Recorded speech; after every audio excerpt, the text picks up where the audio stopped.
दो संत एक साथ रहते थे। एक संत दिन भर भक्ति करता था, दूसरा संत रोज शाम को भगवान को भोग लगाकर खाना खाता था। एक दिन दोनों संतों के बीच झगड़ा हो गया, क्योंकि दोनों खुद को श्रेष्ठ बता रहे थे। भक्ति करते समय मन शांत रहना चाहिए और सभी तरह की बुरे विचारों से बचना चाहिए। जो लोग इस बात का ध्यान रखते हैं उन्हें भगवान की कृपा मिलती है। इस संबंध में एक लोक कथा प्रचलित है।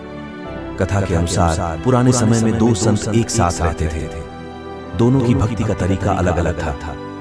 एक संत दिन भर तपस्या और मंत्र जाप करते रहता था, जबकि दूसरा संत रोज सुबह शाम पहले भगवान को भोग लगाता था और फिर खुद भोजन करता था। एक दिन दोनों के बीच झगड़ा होने लगा कि बड़ा संत कौन है। इस दौरान वहां नारद मुनि पहुंच गए। नारद ने दोनों संतों से पूछा कि किस बात के लिए लड़ाई कर रहे हैं। संतों ने बताया कि हम ये तय नहीं कर पा रहे हैं कि दोनों में बड़ा संत कौन है। नारद ने कहा कि ये तो छोटी सी बात है, इसका फैसला मैं कल कर दूंगा। अगले दिन नारद मुनि ने मंदिर में दोनों संतों की जगह के पास हीरे की एक अंगूठी रख दी। पहले तप करने वाला संत वहां पहुंचा। उसने एक अंगूठी देखी और चुपचाप उसे अपने आसन के नीचे छिपाकर मंत्र जाप करने लगा। कुछ देर में दूसरा संत भगवान को भोग लगाने पहुंचा। उसने भी हीरे अंगूठी देखी, लेकिन उसने अंगूठी की ओर ध्यान नहीं दिया। भगवान को भोग लगाया और खाना खाने लगा।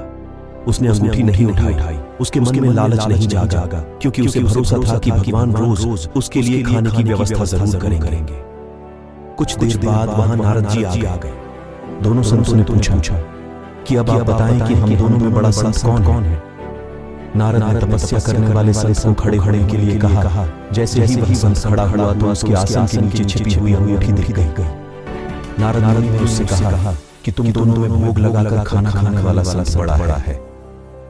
तपस्या करने वाले संत में चोरी करने की बुरी आदत है। उसने भक्ति के समय में भी चोरी करने से संकोच नहीं किया, जबकि भोग लगाने वाले संत ने अंगूठी की ओर ध्यान नहीं दिया। इस कारण वही संत बड़ा है। प्रसंग की सीख यह है कि भक्ति तभी सफल होती है जब के मन में बुरे विचार न हो, भक्त बुरे काम करता हो। जिस के विचार पवित्र हैं और जो काम से दूर रहता है, सिर्फ उसे ही भगवान की कृपा मिलती है।